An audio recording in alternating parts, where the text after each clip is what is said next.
Welcome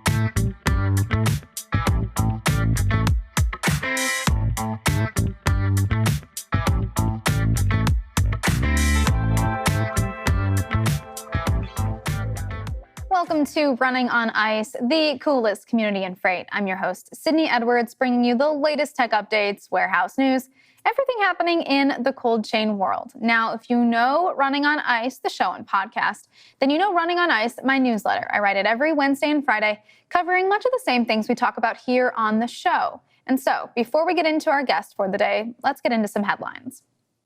Now, Americold and DP World have shaken hands on a new partnership. This is an investment in the global food supply chain to make the chain more resilient, efficient, and sustainable. In a news release, DP World says projects have already begun, working from Canada to the UAE, and that the strengths that both sides bring to the table will greatly improve global food flows. They are working on making distribution efforts fit a new standard from farm to fork. Americold CEO George Chappelle says both companies share similar values, and together they will be able to help customers feed the world with less waste and less cost. And a new cold storage warehouse will soon welcome product at Port Richmond. Inquirer reports that FreezePack, along with BG Capital, is opening a 172,000 square foot facility at the port. This project will cost around $93 million and will bring over 60 jobs to the area. Applicants from Richmond and Harrogate are being looked at first for employment. FreezePack works primarily in food storage, and this site will be a place for companies to store product. Some of the companies FreezePack works with include Tyson Foods, Bird's Eye, and Restaurant Depot. Inquirer says the project is expected to be completed by the end of 2023. And Flowers Foods is expanding its portfolio with the purchase of Papa Pita Bakery. Food Bev reports that family-owned Papa Pita works out of a 270,000 square foot facility and distributes bagels, tortillas, and other bread and bakery items under brands like Great Grains, Bubba's Bagels, and Maya's Tortillas. The company will stay in West Jordan, Utah, and Papa Pita says it shares similar ideals with Flowers Foods, and that's why this partnership is a great fit. The deal will close in early 2023, and Food Bev, says Flowers Foods expects to purchase Papa Pita using cash and existing credit. Now let's get to the fun stuff. Today I'm joined by Bill Catania. He's the founder and CEO of OneRail. Bill, how are you doing? Great. How are you today? I'm good. It's a happy Friday. You know, we're getting just even closer to the Christmas holiday.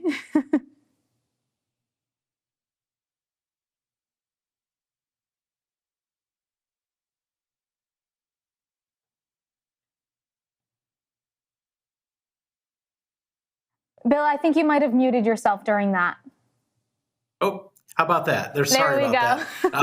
I didn't get to hear what you were saying about the holiday. Yeah, so all the hard work we've done the last 6 months or so will hopefully result in a very smooth holiday season in the last mile. As you know, we focus in the last mile at OneRail, and this is showtime right now.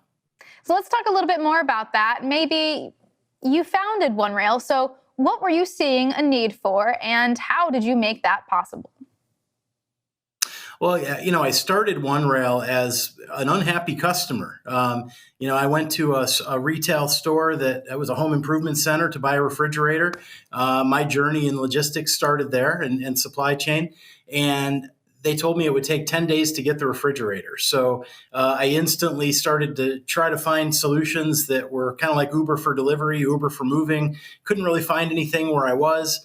And it set me on this journey. And, we started out back in early 2018 as an on-demand moving and delivery service, similar to Dolly, similar to Roadie. Did that for a couple of years. And then we realized that what we needed to do was really focus on becoming the full solution, the technology, the courier network, and instead of being the courier, we needed to aggregate all the supply from sedans through box trucks, and then provide a support layer over the top of that to manage exceptions. Delivery exceptions are a big problem. They plague about 10% of deliveries. Those are missing items, wrong addresses, damaged items, a number of different things, late deliveries. So providing the technology, the supply of couriers, and the support is really what's made OneRail unique. And again, it all started with a bad customer experience, which led to us being, a digitally connected courier, which then led to what you see today as the full solution. I feel like that has to be the best way to start a company, is to be the disgruntled customer that sees the need for something to change, because you have the passion then to make it work and work through the frustrations and come out with a successful product. Yeah, it absolutely it was the best, right? As an entrepreneur that's now started 3 companies, this is the first one that I've started as a disgruntled customer, and it also was helpful that we, as a company, were a courier before we were a tech solution. The fact that we were able to go out, we knew what it's like to maintain relationships with drivers. We understand what it's like to not have enough volume, but to have too many drivers, or vice versa, too much volume and not enough drivers. So to understand those nuances about being a courier has put us in a position to sort of aggregate and have relationships with all the couriers. And that's probably been one of the more valuable lessons. Now, one of our FreightWaves editors unveiled an article just a couple weeks ago talking about a new Series B funding that OneRail participated in. Tell me a bit more about that.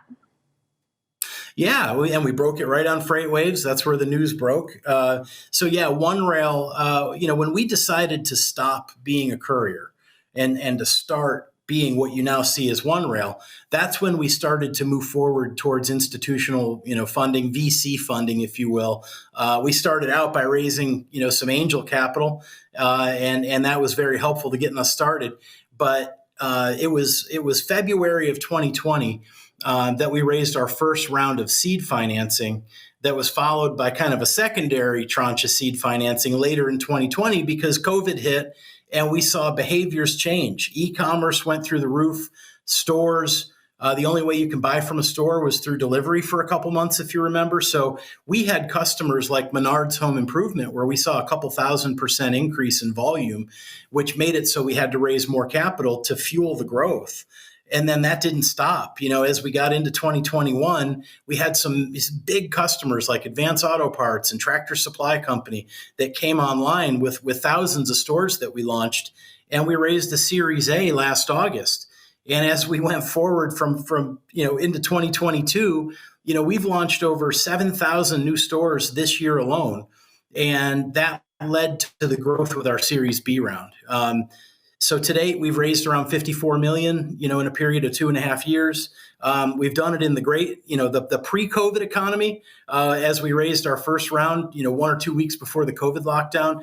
We've raised during the COVID economy when VC was kind of, touch and go. And then post-COVID, there was the funding windfall. We've raised our Series A during that period, and now we've raised in what I would call a bad economy. So it's been interesting for OneRail. The common theme has been growth. We developed a solution that solves a problem. We didn't develop a solution to look for a problem. We developed a solution that solves a real problem, and that's led to our success in capitalizing the company and growing the company. 7,000 new stores. I mean, that's amazing. I'm happy for your growth. Do you think you have another series of funding coming your way at some point? Yeah, in the startup world, you're always sort of having those conversations, but for now, we're really heads down. We're very well capitalized. We have a lot of growth in front of us, even with our current customers, let alone new ones. And what's exciting, and I think where you and I sort of met was at the FreightWaves event earlier this year. In Chattanooga, when I mentioned that OneRail is going to be getting into cold chain. So we're excited about cold chain. It's a new addition for us. One of the reasons that you raise capital is so you can grow new lines of business. You can go in new geographies. You can buy companies. For us, going into some new lines of business, notably cold chain, is something we're real excited about. So Bill is correct. The moment he said the word cold chain through I think was it a demo or a fireside chat that you were doing? The moment he said the word cold chain, I ran to the stage, and the second he walked off of it, I said, "Hey, I need you to come on the show. I'm looking for guests. I need more people to talk about cold chain." And he immediately said yes, 100%. And that's how we are today. And talking about the series funding, as you mentioned, some of that money is going to be going to cold chain efforts. And I'd love to hear more about what you guys are expanding. Yeah, thank you, Sydney. And I appreciate your passion for cold chain because, we've had some amazing early customers, and one of our early customers went on to be the chief supply chain officer of one of the largest wholesale food distribution companies on the planet. So that's really giving us an opportunity to have an entree, into the space. And what we're trying to do is really solve the problem, just like we did on you call it dry goods, is the ability to have a more flexible, responsive last mile fulfillment solution. And we're finding a lot of the same problems in cold chain that we have in dry goods. And we're following, to answer your question, we're following the same sort of recipe that we did to scale from literally like 0 to 10 million drivers in 2 years in dry goods. We're using that same formula now to scale in cold chain. And the way it works, first we have to have a customer. So we have our customer. Then you have to have geographies. We have our initial geographies targeted. The next thing we do is we start to build supply. So the supply, we think of that as assets. So in our world, it's delivery companies. We don't work at the individual driver level. We work with delivery companies. So in the dry goods world, we do a lot of work with DoorDash and Lyft and companies like Courier Express, Freight. Those are all companies that we work with. GoShare, Dolly. On the cold chain side, it's a different cast of characters. It's different partners. So at OneRail, we have about 130 team members. 10 of those team members are focused every day of the week on identifying new sources of supply based on the geographies where we're going to do business, based on the capabilities that we need in that geography. So in this case, we need cold chain assets in Chicago and Dallas. Our team is out there signing up new partners, getting them API connected so we can digitally dispatch to them and then track those deliveries, track those loads, just like we do dry goods. And then the third component is we work with them, we manage them, we train them. So if you're a courier in the OneRail network, we're working with you every day on the exact use cases that you're fulfilling for our customers. So if it's a wholesale food distributor, they're going to have some protocols that we need to follow. We make sure that our delivery partners are following those directions. And that's how it works. So it really comes back to building the supply, and then secondly, making sure that we're continuing to add the right support in terms of exception management, because you have totally different exceptions in cold chain. Some are the same, like on-time rate and stuff like that, but there's others where you start dealing with exceptions around temperature management that are totally different than things we see in the dry goods space. The technology doesn't change. That's what's really great about our platform. That's why we've been able to scale. We're doing 12 million data calls a minute right now, 2 million deliveries a month, scaling to about 10 million deliveries a month by June. And we see cold chain as being very scalable in terms of our technology. Now, I could sit here and say that the demand is there for cold chain, and that's why so many companies are ramping up their efforts. But I'm curious how you would say you're seeing things, maybe why you decided your next move was going to be getting more into temperature-controlled goods. Yeah, so what it comes back to is the fragility of supply. Supply is fragile. And all we heard about, through the pandemic was driver shortage. OneRail never had a driver shortage. And there were occasions where we doubled and tripled our volume sometimes month to month. And we saw no degradation in on-time rates or delivery success. And the reason why is the way the OneRail model works, we may have 10 or 20 couriers in a market that can do business with us, and we're able to redundantly call on them. So if we dispatch digitally, our API can recall that dispatch if the delivery company doesn't accept the delivery, or if they accept it but the driver doesn't start moving fast enough, we can rescind that delivery with no human touch whatsoever. So the fact that we can modulate sort of supply and demand, that we have so much supply, is what makes our platform and our solution work. When it comes to cold chain, there's even more of a supply problem.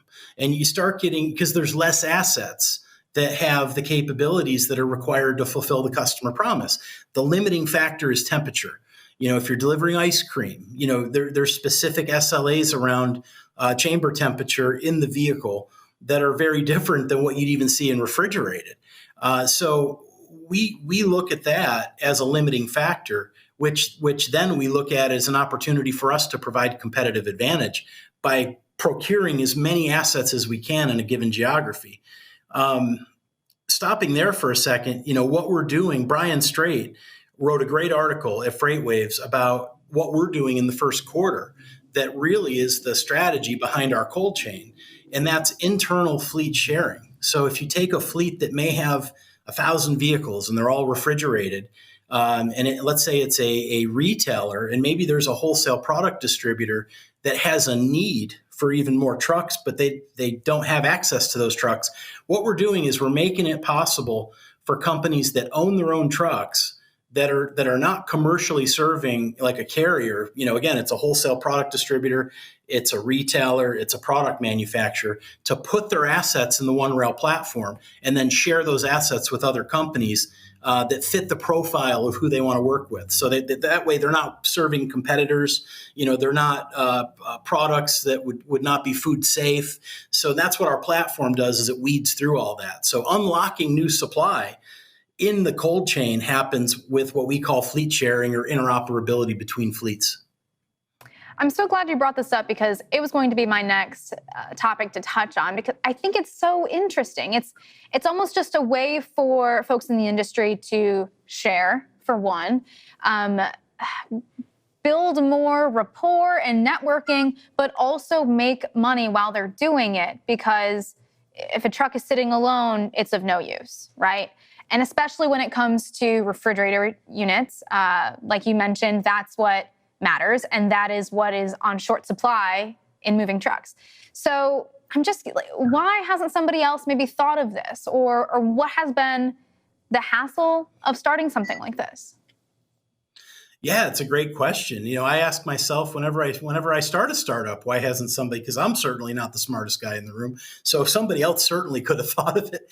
But I think what's enabled OneRail to do it, it's one thing to think of it, it's another thing to do it. And the reason we can do it is we have the delivery operating system that's the system of record for deliveries and shipments that our customers use. So we have that data, and we know what an order looks like. We have the construction of that order right down to the item level, down to the UPC level. We see pallet build-outs. We know what's on the pallet. Because we have such finite data, we're able to use that data to match the delivery or shipment to the right asset. So now imagine we have all this data over here from our shipper customers. Over here now, we have fleets that are underutilized that are going into the platform. And we're going to do exactly what we did in matching the delivery to a third-party courier, except we're just doing it now at an asset level for our customers, who a lot of them are between 25 and 35% utilized. There's tons of utilization to be consumed. There's tons of supply to be unlocked. And it's really the fact that we're in the middle with the right data, the right technology, the matching algorithm to match supply and demand, and then the humans to manage it. And I just feel like if I go back in time to my previous startup I did, which was in the digital couponing space, I came into that industry 10 years too late. I was 10 years in is when I showed up. But we built the technology and the right go-to-market strategy to win the market.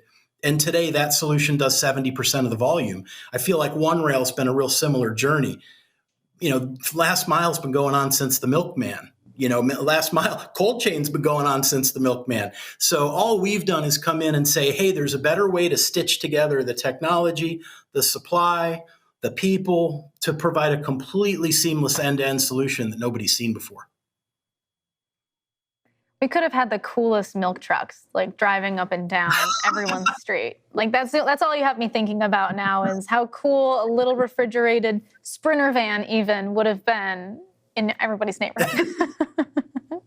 I am just old enough to remember the milkman. I remember like mid to early 80s, the milkman coming to my grandma's house. And it's funny because when I become a student of anything I do, I go deep. And the milkman is where it all started, right? When it comes to home delivery, it really was the pioneering moment for last mile. So for your clients that work in the fleet sharing, the truck sharing, I'm curious what you've heard from them, if they thought this was an interesting concept, and how things have been going when it comes to those clients. Oh, so we've actually gone out and done this. We've done it without having a UI. We've done it without having it operationalized so that a terminal manager or a warehouse manager or somebody that manages transportation in a warehouse or a store can put their assets into the platform with or without a driver. That's the other side of it. So you get into complexities. As we started talking to our customers, some of them would raise their hand and say, "Hey, I'd love to do this, but I can't provide the driver." That's fine because we have access to drivers. Some of them would say, "Well, we'd love to provide the drivers because we have drivers that want to earn more and work different shifts, and it would give us an opportunity to provide the labor and the truck." So as we went out and started talking to our customers, first of all, most of our customers, it's about 50-50, have fleets versus don't. The ones that have fleets, are leaning in real hard saying, "Hey, you can have access to my vehicles. They don't even move between 7 p.m. and 5 a.m. We're all in." So it gave us the confidence to put this fleet sharing on our roadmap. But then as we started to look at it, cold chain was also on our roadmap. And again, there's a real shortage of capacity and assets in cold chain. So we think one feeds the other really well, but we don't have a customer that owns their own trucks that aren't interested in somehow participating in terms of providing their trucks as supply. And like I said, we've already been doing it with a couple of them. The biggest thing that we've been told that we have to do is make sure, if it's a Pepsi truck, that there's no Coke on it, or if it's a Coke truck, vice versa. If there's food safe product, that there can't be auto parts, that were previously on that vehicle. So the complexities that have to be taken into consideration can only really be sorted out by technology platform. And if you look at what OneRail does, we're in the business of matching. From day one, we've been matching deliveries to the right network based on size, complexities, and cost. Now we're just adding some other factors, food safe or not, if there's competitive restrictions, stuff like that. And but yes, they're all leaning in. They all saw an immediate need for them to get better use out of their fleets and thus, turn a cost center into a profit center. And you leaning into the cold chain world, Bill, where do you see things heading when it comes to cold chain? It could be the technology. It could be the market of it all, demand. What do you see happening? It's similar to what we've seen in the dry space. I think with a more flexible and responsive, more robust, nimble solution, it allows wholesalers, I think, to get more creative with their service offerings. They can start to offer more expedited services. They can start to offer, maybe even reach some markets where they couldn't have reached before. So, for example, if I'm a food distributor and I have 10,000 semi trucks, I'm probably not thinking as much about bodegas and smaller outfits. I'm maybe servicing larger customers. I think this allows larger distributors to be able to get down into more granular distribution opportunities. Not only granular because we can downsize the vehicle with our network and our flexibility in building our network, but to also be able to offer service levels that weren't available before, whether it be same hour, same day, 3 hour. That's really what we've done in the dry space is we've enabled our customers to build their own SLAs, to be able to expand their distribution radius. And that's kind of the way I see this too. It's really not that much different, just taking into account that extra dimension of temperature in the chain of custody. Bill, thank you so much for joining the show today. And I'm curious, anything else that OneRail is looking forward to in the future? Anything we should be looking out for?